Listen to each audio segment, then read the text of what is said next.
Disemba 2025, somo la 12. Kichwa cha somo kinasema kazi na ndoto.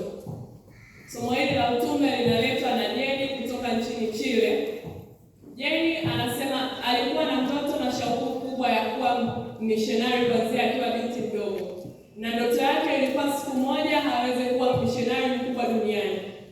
Alipokuwa akisoma katika chuo kikuu cha Andrews, Michigan nchini Marekani, alikuwa akisomea masomo ya teolojia, lakini alikuwa anatamani sana siku moja aweze kuwa missionary, na hakuwa amejikita sana na kuwa na ndoto ya kusomea teolojia. Alipokuwa mwaka wa mwisho chuoni, alimweleza mwalimu wake shauku yake jinsi alipokuwa anatamani kuwa missionary. Ndipo mwalimu wake akamweleza kwamba kuna fursa ambazo zinatolewa kwa ajili ya watu kujitolea kwenda kufanya kazi ya Bwana nchi tofauti kupitia Adventist Volunteer Service. Hii ilikuwa ni huduma ambayo watu kutoka nchi tofauti walikuwa wanapata uwezo na kupata fursa ya kwenda nchi nyingine. Basi alipohitimu chuo kikuu, alichukua wazo lile na akaona kwamba lingeweza kumsaidia.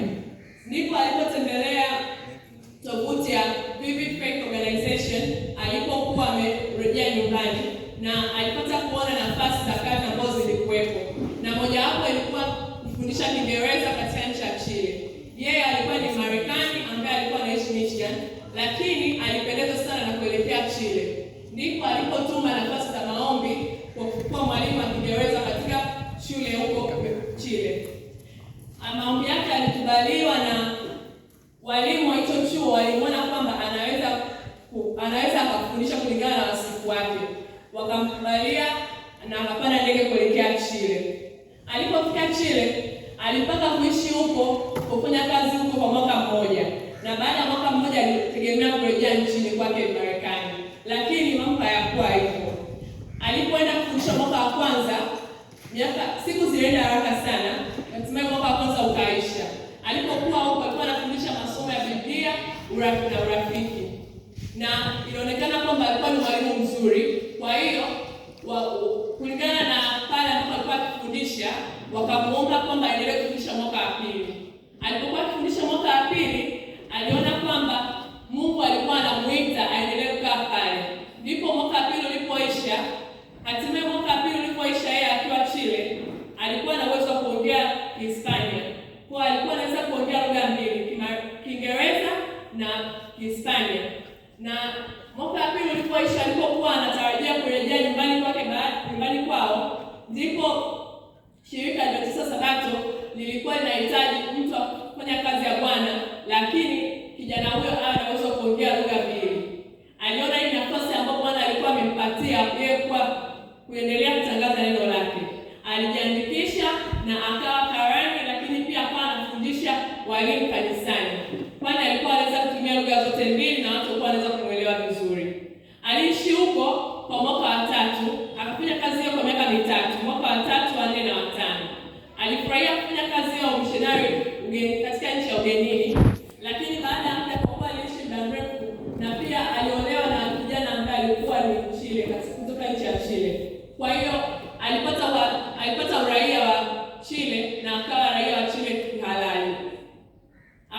Hakurudi tena nchini kwake Marekani, na alianzisha familia yake huko Chile. Baada ya miaka 5 kuisha ya kujitolea, alipata fursa ya kuwa mfanyakazi wa kudumu katika chuo kikuu, ambacho katika hicho chuo kikuu alikuwa anaenda kufundisha masomo ya Biblia na kufanya missionary kabisa, wala hakuwa anahusika na masomo ya teolojia. Hiyo ilikuwa shauku yake kubwa, na alifurahi sana kwa kuwa Mungu alikuwa amempatia ndoto yake ambayo alikuwa anaitamani kwa muda mrefu ya kuwa missionary.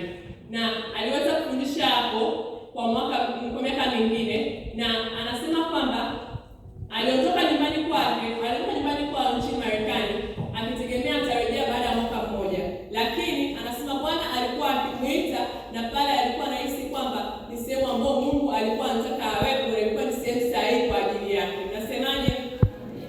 Na baada ya kuishi hapo kwa muda mrefu, alikuwa mzoefu sana katika kazi yake, na pia anasema kwamba kwa sasa yeye anafurahi sana, kwa maana anaamini katika ndoto ambayo alikuwa akiota Mungu alijibu maombi yake kwa namna yake ya kipekee. Na anapenda kutoa shukrani kwa shirika la Adventist Volunteer Service ambao liko huko, ambayo inasaidia vijana na watu wengine kuweza kufanya kazi ya umissionari na kutangaza neno la Bwana. Na alipokuwa huko nchini Chile, alipata nafasi ya kuwa kiongozi kati ya wale walimu. Alikuwa kiongozi wa walimu na alikuwa kati ya viongozi wa chuo, na pia alikuwa ni kati ya walimu watano. Na anasema kwamba katika kazi yake aliyokuwa akifanya huko, amemuona Mungu akiwa anamkania pakubwa.